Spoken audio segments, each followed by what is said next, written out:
The dreaded 4x4 tutorial. So this is a video on a tutorial. Here we go. Okay, anyway, so first off you're going to look for your first white centers, which I see right here. These right here. 1, 2, 3, and 4. What you need to do is you need to pair these up into two by, like 1 by 2s, like this, but in the centers. So what you gotta do is you gotta find this one. Say you gotta picture this as your front face. This one is the top left. If this was my front face, this is the bottom left. I mean the bottom right. So it wouldn't match. They would be diagonal from each other if I was to put them together like this. So if I want to say this is two different front faces. You got your top left and your bottom right. If you were to combine the two front faces into one by moving this layer up, the front faces wouldn't match. So what you got to do at first is you got your front face here, and you got to make your front face almost identical to it. So if you got to picture, you got to make this front face look like where you want the next piece, either here or here. So my next one will be here. So what I do is, since my other one is here, you got to picture it, imagine it there. You bring this layer to the top right. So now that you got, if this was on your top left, you got your imaginary front face here on your top left, and then you got your top right. Now that if you combine those two front faces, that you'll know that you see that they pair up. So you leave that alone, and then what I always try doing with my second pair is to not mess this up. So I'll put this to the side, and then I'll find my next pieces, which I can't because now this one's here and this one's here. So what I gotta do is, say I want to turn my piece up to here. This is my imaginary front face. I got my top right and my bottom left. So what I need to do is make this to my top left so that when I combine the faces that they match. But you don't want to do this just yet, because now that I did that, I have ruined my other layers. So what you got to do first is, you got your imaginary face here and your imaginary face here. You know they're going to pair up when you combine the two front faces. But what you got to do though is give yourself an open slot for this whole layer to turn.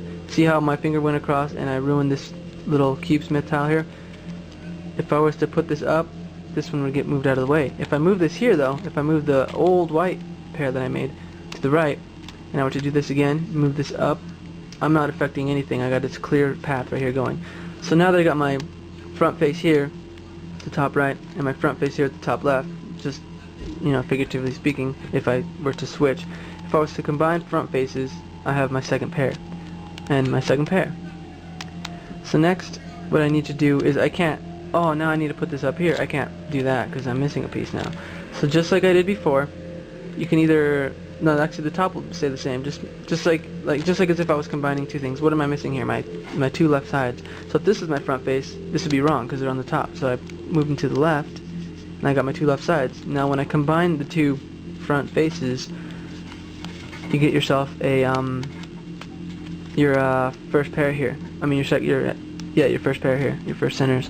Next you look for your yellows, 1, 2, 3, and 4. It should be relatively close, and then you'll know exactly where to find them. Next, you see right here, so if this was my front face, this one's in the way of my other front face. What I do is I move it out of the way to here, the top right, top left.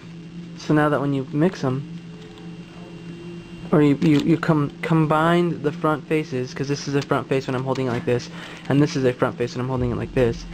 What you do is you bring this up right here, and you have this match once you combine the faces. This is for my guinea pig. Look at that. Brutal, isn't it? Anyway, just in case you guys are wondering out there, crazy asses. Anyway, so now, like I said before, this is my front face as of now. This is my front face also, but this is not going to fit if I were to combine both of them because I got my bottom left and my top right. So if I were to do this, first off, I would have this non-matching, and I'd be screwing up my old pair. So first off, what you got to do before you even come close to wanting to pair these up is move this out of the way so that you have an open layer or open slice to move what you want. Next, you want to make sure that you have your top right here. That's good. Bottom left, that's not good, because if I brought this up, I'd have an empty spot. So what you got to do first is you got to turn this. so that it is on the top left. None of this matters right now, you're just pairing up the centers. So don't worry about moving this and like go, oh, these are out of place now, or whatever you have if you have a pair by, you know, by chance. Next, you have your front face. If I was to combine this front face, figuratively speaking now, I would have my second pair. Luckily my reds got paired there too, so that's also luck also. I said also twice, weird. Anyway, so now if I was to want to fill this part in, I can't just bring my yellows on because I got that. I've broken my pair. Like I said, bring it on the layer that you need to pair. So this would be, say this is my front face here, and they need to be on the top right and bottom right. So now here this is on my top right, top left. That's wrong. I need to put this on my top right, bottom right, like I said before. Because now if I combine those two imaginary front faces, you have yourself your second pair. But I actually put that in the wrong spot, so this is gonna be your first lesson on how to move your layers or your centers. First, you bring this up and you bring it out of the way, so you bring a dead slot back down. Next, when you bring this up and you move it here to the right side and you bring that down, you have your centers. Let me get this phone.